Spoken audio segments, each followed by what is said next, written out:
Factoring more trinomials. This is the same sort of form as what we've been seeing. We want the product to be 12 and the sum to be 10. Okay, well, let's see. The product of 12 is 1 and 12, 2 and 6, 3 and 4. The sum, both the product and the sum are positive. So this one says they're both the same sign. This one actually then would tell me they're both positive. So I get a sum of 13 here, I get a sum of 8 here, I get a sum of 7. And none of those did I get the sum of 10. So there's no way to get two integers that satisfy these conditions. So we would actually say that this particular polynomial is prime. What I mean by prime is that it cannot be factored. You may remember with integers, there are prime integers, 2, 3, 5. These are integers that can't be written as the product of two smaller numbers. A prime polynomial is a polynomial that can't be written as a product of two lesser degree polynomials. Now, it's a little bit more involved in this. This actually can be written as a product of two lesser degree polynomials if we're extending our numbers. Right now, we're just basically considering all the integers. It doesn't factor over the integers is really what this means. But we probably could find two different ways. We could find a way, rather, of getting two numbers whose sum is 10 and whose product is 12 if we considered, maybe the real numbers, or we might even have to go into the complex numbers.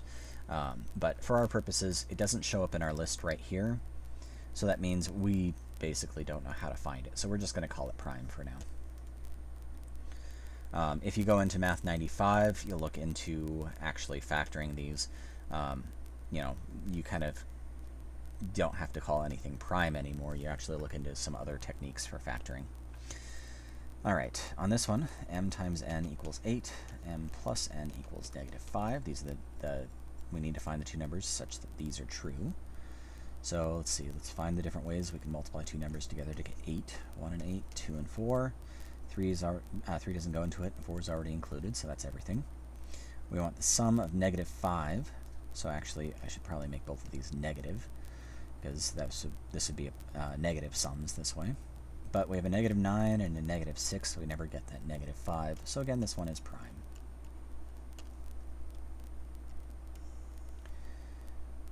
Alright, so one last little change or little tweak of this factoring trinomials form. We can actually factor trinomials that look like this using the exact same technique. You'll notice that the p's fade out, so we got p squared, p, and then p to the 0, or no copies of the p here, as the q's fade in. We don't have any q's, we have one q, and we have two q's. So as long as you have that sort of pattern happening, it turns out you can use the exact same technique as what we've been doing. We want to find two numbers whose product is -21, and whose sum is equal to 4. So the -21 and the 4 there. So let's see, 1 and 21, 3 and 7, that's our exhaustive list.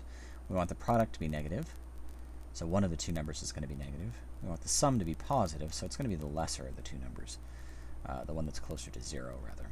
So you can see we end up with 3 and 7 as the pair of numbers that give us the product of -21, but a sum of +4. So how this ends up factoring, it's p minus 3, I'm going to leave a little bit of a space here, and p plus 7, like you would expect if there weren't q's in there. But since there are the q's in there, we're just going to tack them on to after our 3 and our 7 there. So p minus 3q and p plus 7q. Like I said, it's a little bit of an alteration, but it allows our technique to be used in a wider variety of problems.